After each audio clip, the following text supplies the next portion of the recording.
ftoi tani referuar me Roxhës, që e ftoi edhe për në pezë, domethënë edhe në mënyrë personale ka ftuar nuk vajti. Pra, po t'i kthehemi pezës, sepse ne flasim për mukjen, por në fakt nuk mund ta anashkalohet peza, sepse nëse në pezë, ja jemi të nëset, por që brenda logjikës. Do kishim patur një dominim më të madh nacionalist. Përfshirë po të duash dhe mitat frashërin. Po të kishe qenë pezë? Po të kishe qenë në pezë. Krau i Partisë Komuniste nuk mund të dominonte dhe fitonte dot aq shumë terren, sepse pyetja e madhe është pse pikërisht në shtëpinë e Myslim Pezës u bë. Pse në Pezë? Pse te Myslim Peza? Ishte qendra e rezistencës. Ai krijoi qetën. Ka dhe një arsye tjetër. Qeta pa diskutim, por edhe reputacioni i pa diskutueshëm i Myslim Pezës, i Abbas Kupit, i Haxhi Lleshit dhe por e me Sanu Janiku pse se morën ata në konferencën e Pezës? Se ishte larg. Me çfarë do vinte? Me avion? Largësia mund të qenë. Por që jo vetëm ç'është ashtu. Jo, qeta e parë ishte me Sanu Janiku dhe e dyta e Myslim Pezës. Nuk qëndron. Ja. Atë sa besoj kurrë nuk qëndron për një arsye shumë thjeshtë. Po me që ishte s'ka parë atje afër Gramshin tënd edhe nuk e llogarisë. Ja pun argument. Ç'është tjetra ajo? Qetë e parë antifashiste llogaritet me aksionin e parë kundër fashizmit. Jo, nuk e shef. Jo, tani nuk flas, po ti hyjmë sa logjike, dalim në çeta komitësh sa duash ne që nga Lindja. Çeta komitësh, jo. Tani të lutem. Çeta antifashiste do thot kur vepron ndaj pushtuesit. Po vepron tani sa mos i hyr se ka nuk nuk i heqim asnjë merit çetës. Jo, ti krijon informacion. Po aksioni e parë bën pas një muaji, si?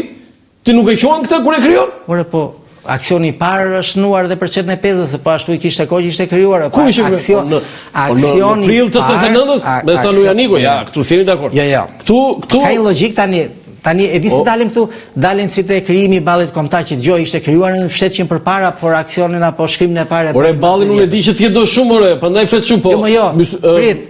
Unë ballin e respektoj, por e kritikoj shumë. E kritikoj jo personalisht. Me Sanu Janiku sepse përdesa më nxorë në këtë shtek, sepse e mendoj vërtet, e kam bindje shkencore që miopia politike, dështimi politik i ballit kombëtar që nga Peza po deshe e mbrapa, bëri të mundur atë që u bë e mundur. Po ti jetoj ti në 42 votore, ku do renditëshe? E sigurt. Unë mendoj se do isha në pjesën e atyre që do ngeleshin mbas liste nëse kisha marrë këtë arsimim që mora. Ti me atë arsimin do që kulturë do të thrisin ata qeveri do të bënë ministër me pushuesit gjerman. Ka plot të kolaboracionist do ishte keni. Me gjermano do ishte. E di tani unë nuk vlerësoj dot as do që kulturë i morën tërë ata. Prit, do shembull? Ke Alex Budën, ke Qerem Çabin, Qerem Çabeti hajde të bëj ministër edhe ai. Jo, kam atë unë urdhën për ministër të bërë. Po përgjigjen e ke parë? Si është përgjigje? Se në këtë ishte në Itali Qeremi, thotë gjë, thotë unë nuk jam shumë për politik, po më mbështesni, vazhdojmë financimi për punën që po bëj këtu, se i merrej me librat. Domethënë, jo detyrimisht. Dhe ajo që duhet të jetë kushte normale është që të jesh në krahun që ruan interesat e vendit tënd. Për fat keq, ata shkreli thau. I thash, po ti çfarë do bëj luftë dy botërore? Po me ata të qeverisë, pse ku do vija unë? Unë në qeveri jam, tha. Po mirë, dakord, ai nuk e di ku do isha.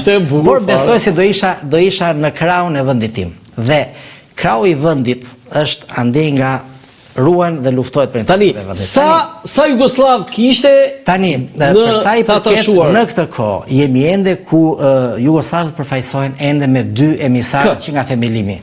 Me dy emisarë Mugosha. Të lutem regjia foton e tre muskëtierëve, Enver Hoxha me dy. Brenda tyre përsëri duhet të bëjmë një dallim. Domethënë edhe një herë. Ja, kemi Dushani ky dhe edhe Miladini. Miladin Popovici, Enveri me dy krah.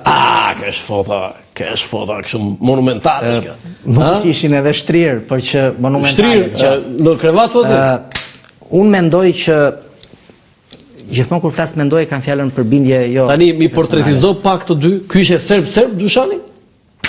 Dushani po, origjina pavarësisht se jetuar në Kosovë, pra në pjesën e Pejës, aty kishte mësuar edhe shqipen, por më shumë se kjo është e rëndësishme dhe theksohet bot kuptimi të dyve. Këtë mund ta zbërthejmë sepse është. Po Miladini ishte malazes? Malazes. Miladini është interesante për të dalë dhe të gjua si komunikonin të dy. Tani, thanë Dushani fliste Shqipat, Shqipe në rënd, që thotë Enver Hoxha me të share, kështu me radhë. Miladini frëngjisht. Edhe po të shikojmë që nga themelimi i Partisë Komuniste, duke në qartë se si fillon dhe krijohen ato klanet në thonjza, pra të serbisht folsve, që flistin drejt për zdrejti me të Kush fliste me serbisht? Të gjithë që nga Ramadan Qitaku, i grupit rinjve që u zgjothe, me Koçi, me gjithë ka. Koçi fliste me këtë? Po padyshim. Do thënë, gjua shumë e rëndësishme për të ndërtuar, sepse është normale, dhe do dalë të Enver Hoxha. Enver Hoxha sigurisht që fliste frëngjisht me Miladin. Ndërkohë që pjesa tjetër me Miladin që ishte frëngjisht.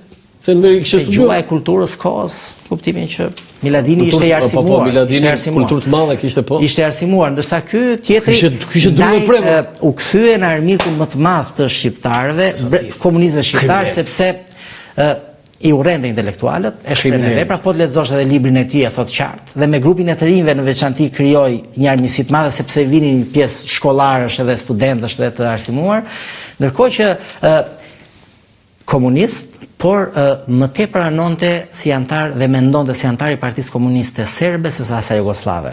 Ndërkohë që Miladini, se këtu është bela se oj mirë o i keq, nuk ka të mirë e të keq. Miladini ishte komunist, i formoi ishte internacionalist. Si tillë tani, thuhet që e shfrytzuan, unë mendoj, nisu nga gjitha i dokumentacione dhe literaturë shpjetuar, që të dyja palët patën interes, por Enver Hoxha diti ta shfrytëzoi më mirë këtë miqësi për të përfituar. Për vete? Për vete, por edhe politikisht. Sepse për Shqipëria nuk fitoi gjë. Po të dalin te treguarat, sepse përderisa ne flasim Shqipëria nuk fitoi gjë keni. Kur u krijua është burim me gojë, pra nuk është i shkruar, por që un po e them. Kur u krijua brigada e parë, dy partizanë brigadës parë kishin vjedhur një mshqedha, çka ishte. Edhe sigurisht e kishin ngrënë. U bë gjyqi partizan.